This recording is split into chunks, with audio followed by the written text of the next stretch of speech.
Hey Slayers, and welcome to Sonic Drift 2. For the Game Gear, of course. Now, let's get right into this, and I am going to say sorry for the late uploads. Like I said, this video at least isn't going to be choppy. I hope it's not. Yes, it's not, so congratulations to me. But Sonic Drift is a huge Sonic Drift 2 is a huge improvement over Sonic Drift. As you can see, you have your original four characters, Robotnik, or Eggman as they call it here in Japan, Amy, Tails, and Sonic, but with this time you get the addition of Knuckles, Fang, and Metal Sonic. And those are some pretty cool additions to me, alone just to make the game a little bit more tolerable. Now, this game definitely improves over Sonic Drift a lot in a lot of ways. But in a lot of ways, it is the same game. It's a very familiar game, but with a lot better elements. Like, instead of only being 4 racers racing this time, there's 5, I think, right?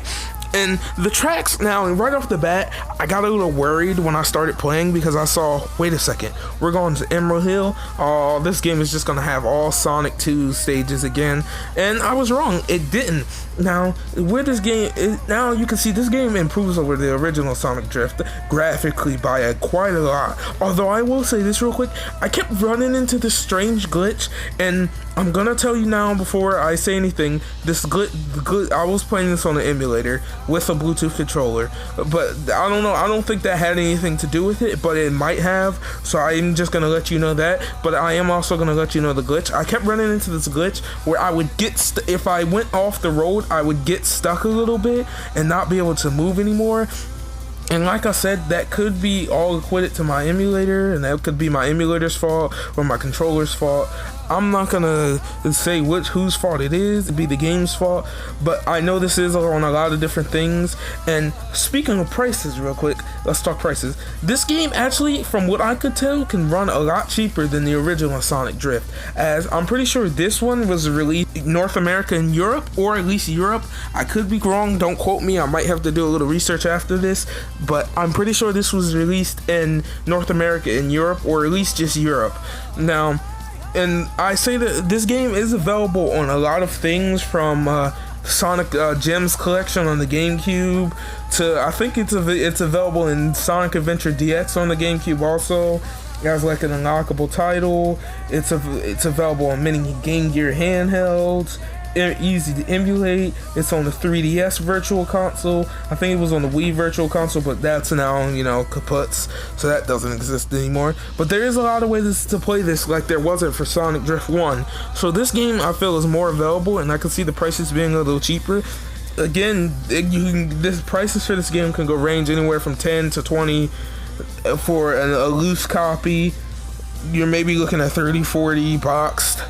Maybe you're looking at, you're looking at more the tens of dollars for a loose copy, 20s for a box copy, 30, 40s for a brand new copy, which most people aren't gonna go after the brand new copy. But this game doesn't run too expensive. And I got another reason I got scared here was because right after I saw, actually, I got scared, but also kind of excited at the same time, because right after Emerald Hill, I got Hilltop Zone, and I was like, oh, that's a nice little breakup. We didn't get Chemical Plant, which, a good thing about the cups in this version is they actually do change the courses. They change the names a little bit. While they're the same courses, they do vary the courses in different ways. So, wanted to say Emerald Hill, you get Emerald Hill 2, Emerald Hill 3, and things like that. So there are different courses. While they're the same courses, there are different courses. In the free run mode, you could choose any course you want. Multiplayer returns here in a nice, beautiful fashion. And here, I'd say it's even more fun, because now you have more characters, more stages to choose from than just the normal couple of stages you had in Sonic 1. And as you'll see here in a bit, they mix stages up, so there's not just Sonic 2 stages. And then that is what really excited me the most, because I felt like Sonic Drift 1 was kind of lacking in stages a little bit. There was only really Sonic 1 stages, and really that's it. which is fine, you know what I'm saying? But I wanted to see more of a couple original stages, but this game brings that to the table nicely. Like, this is a nice variation of the original Sonic Drift. This is it right here. Like, this takes the platter for definitely a great Sonic racing game. Now, I've seen a lot of people don't like the Sonic Drift games. I personally like them. I think they're fun. And as you can see here, we got Dark Valley 1, which is actually a completely different stage and never made its way into Sonic 2 because it never existed as a Sonic 2 stage. So yes, this is one of those examples of an original Sonic stage, a Sonic Drift stage, which is greatly appreciated here because it means you get a lot more courses than what you would get in like Sonic Drift 1, for example. And this might just be me, but I feel like you got a bigger field of view here. This might just be me, like I said, but I feel like they made the map screen a little bit smaller. And as you can see, they added cool stuff like gaps you have to hop over. Later on in the desert stage, they added like this cool 3D ramp.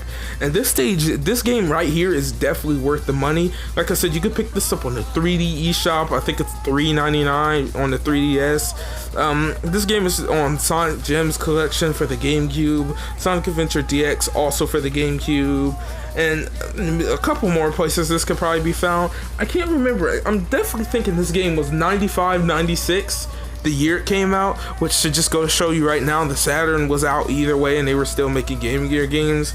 But that's just this topic for a whole nother time, or I've ranted about it enough on my channel. But yes, definitely the stages do look better. Also, this might just be a side effect of my emulator, so I'm not gonna say it is. So if you're emulating this might be a side effect you get. But as you can see at the bottom of the screen, I got a little blue line that go away. And like I said, that could be a side effect of my emulator, so I'm not gonna go out and just out of my way and say that, hey, this is on everything, don't play the game, because you don't even notice it really when you're in game.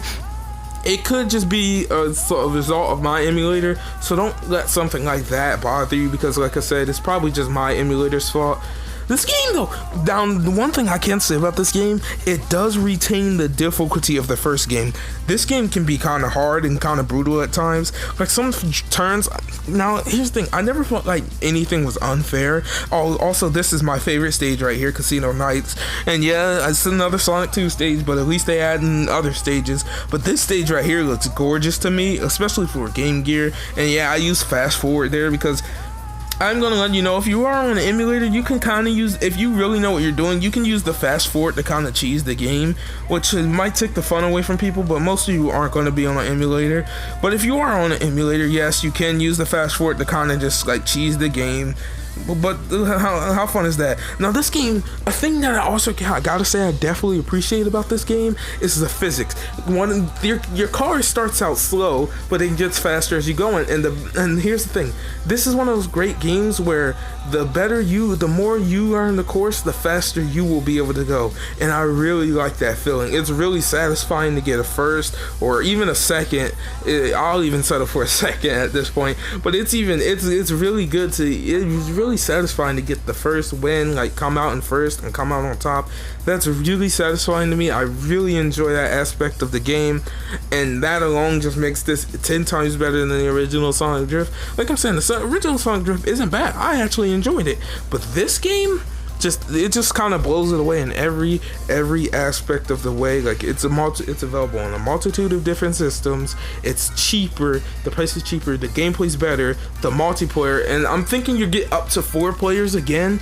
Like I knew you could get up to 4 players, but it's like not really anybody's gonna be linking this game together anyway. Also, this is the stage I was talking about, Desert Zone or Desert Valley, one of them. But it's actually so cool because there's actually this cool 3D ramp effect here. See, and I thought that was actually super cool. So definitely for that alone, this game is worth it to me. But I do check in the end, and yes, courses are different. The game, like I said, is a little bit hard. It is a little bit challenging, but it's a lot more rewarding than what the original Sonic Drift 1 was. It's a lot more rewarding to come out on top and learn the stage. And there are hazards in this one, as there are items you can throw and your opponents can throw at you, which might be a turn off for some people, but not really for me. I thought that was cool. I mean, it makes it more similar to like what Mario Kart was offering at the time and things like that. Well, Mario Kart, there was really only Mario Kart. Well, it depends on what year this was made, and if it was 96, there was really only Mario Kart 64, and Super Mario Kart, really it was only Super Mario Kart at this time anyway.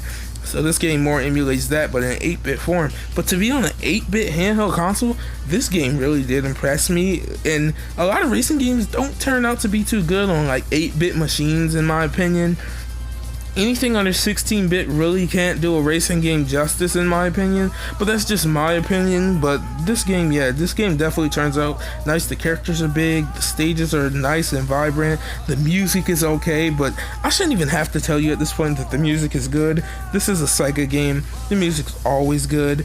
The gameplay's always good. Well, not always good, always good. But it's definitely just, if you're looking for a nice little racer just to pass time by, it's definitely a nice, good choice for you. And I still have one more stage left, so actually this video's turned out to be really long, so I'm getting ready to start wrapping it up.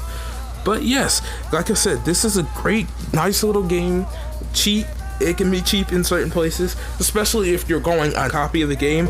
You could get this game for, like I said, cheap in a multitude of ways. From the 3DS, it's $4, so it's definitely worth the money to check out, especially with the beautiful multiplayer feature you have. While I haven't tried it myself, as I have no one to play with, boo-hoo. Well, I haven't tried it myself. Like I've seen that the multiplayer is pretty functional. It's pretty nice. I don't know if it slows down the game a bit. And I had a pretty good experience. The game runs fast. The game doesn't run slow. It runs nice, perfectly. The hazards is rewarding to play the game and actually learn the stages and come out on top. Of course, I didn't come out on top. Amy kind of just was like, "Hey, guess what? I win every race now." Sonic and Amy, the most, were like really the worst ones for me because they were just destroying me. The characters, they actually feel like they have weight to them, which is very important for a lot of people in racing games and games in general. It's satisfying to learn the courses. The characters feel like they have weight to them. I mean, what more do you want? Like, at this point, why are you still watching this video? Go get the game. Like, go get the game. Why aren't you playing the game right now? The game's pretty fun, especially with the inclusion. It doesn't get much better if your game's not good, and that's the truth. I'm just telling you right now. If Knuckles isn't in your game is not good. But as you can see, I actually wanted to finish up a whole Grand Prix for you, and I came out in second. Amy managed to come in third, and Sonic in first. So, as you will see right now, I am actually testing it out to see what's up. And yes, there's the free run mode, like I said, where you could choose the courses. I checked, and yes, you will see right here that there are stage variations, which I found pretty cool. Let's see, Desert Road 2. So while they have the same names, they are a different game. But that's really going to do it for me this time. If you're new here, please feel free to like, subscribe, share. And until next time, see you, Slayers. I also want to point out real fast, this game was released in 1995, but see you, Slayers.